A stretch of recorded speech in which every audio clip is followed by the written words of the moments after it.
শয়তান তার কাছে আসছে, ফখরুদ্দিন তুমি বলো আল্লাহ কয়জন? আপনারা কন আল্লাহ কয়জন? এটা চলে কন কয়জন? ইমাম ফখরুদ্দিন আল্লাহ একজন, শয়তান বলে আল্লাহ দুইজন। দলিল দে ফখরুদ্দিন রাজির আর দলিল নাই। নজিমউদ্দিন কুবরা রহমাতুল্লাহ আলাইহি উযু করতে যায়, বদনার পানির মধ্যে কাশফের মাধ্যমে দেখি ইমাম ফখরুদ্দিন ঈমান হারা হইয়া কবরে যাবে। এইবার হাত পানির মধ্যে জাকরাম দিয়ে বলে, এ ফখরুদ্দিন রাজি তুমি বলো বিনা দলিলে আল্লাহ। খাদেম বলে হুজুর আপনার তো এইভাবে কোনোদিন দেখি নাই, আজকে দেখলাম হুজুর পানির মধ্যে আপনি সুবান দিয়ে পানি ছিঁড়ে দিয়ে বলেন বিনা দলিলে। একই সবাই বসবে, সবাই বসবে। যে ছেলে বিবাহের জন্য সাফল্য পায় নাই ও কি বিয়ের জিনিস বোঝে? কথা নাই। যে ছেলে বিবাহের সাফল্য পায় না ও বিয়ার কথা বোঝে না। আর যে ছোট মানুষ বিয়া বোঝে, একটু বড় হইছে, ও পাগল হইলো বিয়ার কথা কইলে হাস দেয়, কথা কয় না। ইমাম ফখরুদ্দিন রাজি রহমাতুল্লাহ আলাইহি এখন পানি ছিঁড়ে দেওয়ার পরে নজিমউদ্দিন কুবরা বলে, আমার মুরিদেরা কাশফের মাধ্যমে দেখছি ইমাম ফখরুদ্দিন যখন উযু করিয়া নামাজ পড়বে তখন তার ঈমান হারা হয়ে যায়। শয়তানের লগে দলিল দিয়ে মৃত্যুর সময় ঈমান হারা হয়ে যাইবে। এই সময় আমি পানি ছিঁড়ে দিয়ে বলছি, ও ফখরুদ্দিন তুমি বলো বিনা দলিলে আল্লাহ। কাজেই বাবা আল্লাহ ওয়ালাদের সোহবাত, ভালো মানুষের সোহবাত, নেককারের সোহবাত যদি না থাকতো, যান মক্কা মদিনা। এখন আহলে সুফফা একটা জায়গা আছে যেখানে আল্লাহ নবীর সাহাবীরা নবীর কাছে 3 দিন 4 দিন 5 দিন 6 দিন থাকতো। তাহলে আপনারা কেন নবীর কাছে থাকেন? তাহলে আমরা অজানা জিনিস জানতে চাই। আর একটা আমাদের দাবি, মৃত্যুর সময় আমার মরণটা যেন নবীর কাছে বইয়া হয়। সুবহানাল্লাহ।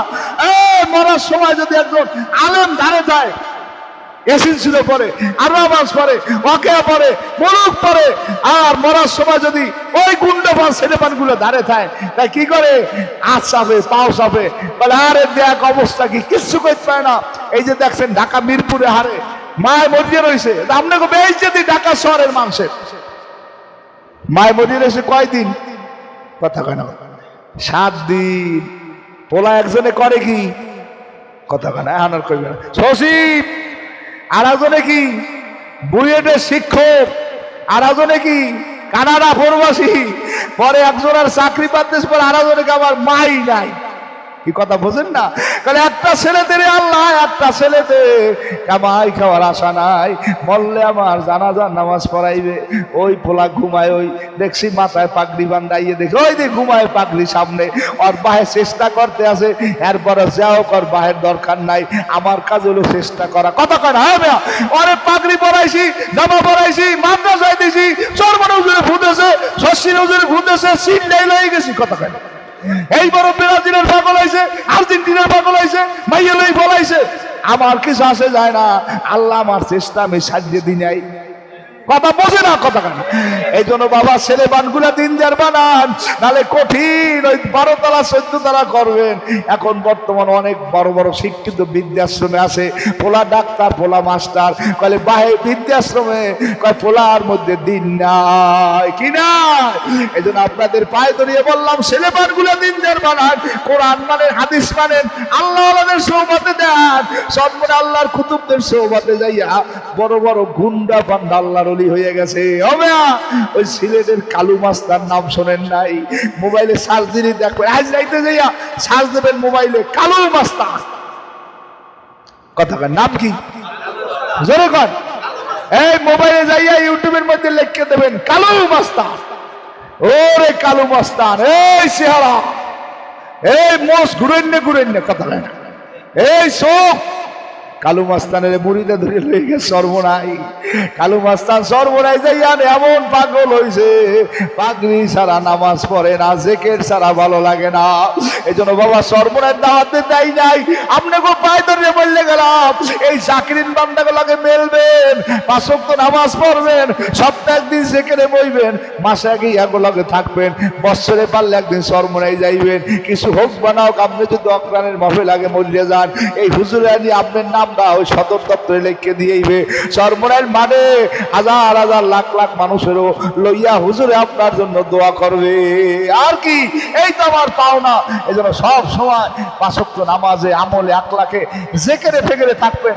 মসজিদ সুন্দর আলহামদুলিল্লাহ, শর্ত কি? পাঁচ ওয়াক্ত নামাজ। ঘরটা সুন্দর আলহামদুলিল্লাহ, শর্ত কি? ঘরের মধ্যে তেলাওয়াত। জামালা সুন্দর আলহামদুলিল্লাহ, গায়ে দিয়ে নামাজ পড়বো, টুপিটা ভালো আলহামদুলিল্লাহ, সব সময় মাথায় রাখবো। এখন এই ঢাকা শহর দেখা যায় অধিকাংশ মানে টুপি খুললে পকেটে লয়। কথা কেন সাইফুয়ার টুপির ভাঁজ যে না খোলে পকেটে করে বাড়ি করে নামাজ কবলে আবার ওরে এ টুপি কি পকেটে লওয়ার জিনিস? কথা কেন টুপি কোথায়? আর হামেশা যারা টুপি মাথায় রাখবে কিয়ামতের ময়দানে তার মাথায় সূর্যের গরম লাগবে না। চরময়ের দাদা হুজুর এক মুরিদ ছিল, এই পুকুরে নাইতে নামতে ডুব দিয়ে নাই না, কথা বোঝেন? পানির মধ্যে ডুব দিয়া টুপির জায়গায় হাতে লইছে, আবার পানির মধ্যে উনি আবার টুপিটা মাথায় দিতে ভিজা। এলাকার মানুষ আর বিবি সাহেবের যাই কয়, চাষি আমনে চাষায় না আর কালো টুপি মাথায় দেয়, এ কেমন ঠাকুর?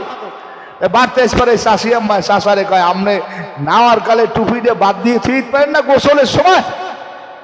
চাষায় রাগ হয়ে, এই আমার হুজুরে কইছে সব সময় যার মাথায় টুপি থাকবে কিয়ামতের ময়দানে তার মাথার মধ্যে সূর্যের গরম লাগবে না।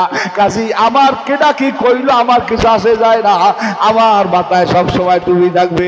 এই ঢাকা শহর দেখবেন অনেক ফল ব্যবসায়ী আল্লাহর আমাদের পাগড়ি বেঁধে ফল বেচে। সেদিন আমি যাত্রাবাড়ি নাইমেই মসজিদে নামাজ পড়তে ঢুকলাম, আমার পাশে একবারে নামাজ পড়লে গায়ে ঘাম, মাথায় পাগড়ি বান্ধা, আমার নামাজ হয়ে গেছে আর নামাজ হয় না। আমি বইছি, আমি তো মুসাফির বইয়ে আম পাগলারে কই, ভাই আপনার বাড়ি কই? হুজুর আমার বাড়ি পিরোজপুর। আপনি করেন কি? আমি রিক্সা চালাই। পাগড়ি পাইছেন কই? কল হুজুর পাগড়ি আমার গাড়িতে থায়। এই পাগলাই কয় কি? আমি কিন্তু আপনার শরীরে ঘাম ঘুম এই হলো ইয়া পাগড়ি বেঁধে নামাজ পড়েন। কাল হুজুর পাগড়ি বেঁধে নামাজ পড়লে বড় সুবহানাল্লাহ পাইছেন কই? কাল আমি হইলাম চরমোনাইর ফজলুল করিমের মুরিদ। কাজী বাবা পাওদর্শী, যেই কাজে লাভ বেশি, যেই দোকানে মাল কিনলে ব্যবসা বেশি, মানুষ দল বিদল বোঝে না, ওই দোকানে যেই মাল কেনে কথা বোঝে না। একজন আওয়ামী লীগের দোকানদার দোকান ধরে আওয়ামী লীগ করতে, মাল শেয়ারদার যেই মাল কেনে এবার আওয়ামী লীগ পলাই গেছে, সেই যে মাল ফল বেড়া ও দাম কম লয়, মাপও ভালো দেয়, কথা বোঝে না। আর একবার আপনি একবার নামাজ কালাম পড়ে না, কিন্তু মাপে ভালো মানুষ এর দ্বারে যায়। কাল কিরে কর দ্বারে মালটা ভালো পাওয়া যায়। তাই চরমরাই বলেন, শশীরা বলেন, আমার আমল ঘুষ করে দিয়ে আল্লাহ কবরে যাওয়া লাগবে। এই দলাদলিতে আমনের কলবটা নষ্ট হয়ে গেছে, ঠাড়া বসে গেছে। এই জন্য যেখানে গেলে মানুষ দিনদার হয়, নেককার হয়, আল্লাহ হয়, এই একটা পরিবেশে যাইয়া আপনি দিলটা নরম করিয়া আল্লাহরে নিয়ে যদি কবরে যান, আপনার চাইতে দামি মানুষ আর দুনিয়াতে। এই জন্য সবসময় আল্লাহর কাছে দোয়া করবেন। অনেক কষ্ট করে আমরা আইছি, যুবক ভাইরা তোমাকে পায়ে ধরছি। যৌবনের কারণে মানুষ অনেক কিছু করে, আসলে তো মরণ, শেষ সময় কি মরণ, দুনিয়ায় তো থাকা যাবে না। অনেক মানুষ কবরে চলে গেছে, আমরাও কবরে চলে যাব। আমাদের যখন ডাক আসবে আল্লাহ যেন আমাদের ইমানের সাথে যাওয়ার তৌফিক দেয়। আর এই মোজাহিদ কমিটির মাসিক ইজতেমা সব গুজরিতে আপনারা আগামী মাসে আবার যেখানে ডাক দেশে ওই জায়গায় আপনারা যাইবেন, কি পারবেন ইনশাল্লাহ? আগামী মাসে কোন জায়গায়? কাউনিয়া মসজিদে আগামী 23 তারিখ। কারা কারা যাইবেন? আল্লাহ মাশাআল্লাহ, কি আমার যুবক ভাইরাও যাইবে আল্লাহর রহমতে। আল্লাহ সবাইকে কবুল করুক। আমরা সবাই সবার জন্য দোয়া করি, আল্লাহ আমাদের সবাইকে দিনের জন্য কবুল করুক। সবাই দোয়া করি, লা ইলাহা ইল্লা আনতা সুবহানাকা ইন্নী কুনতু মিনাজ জালিমিন।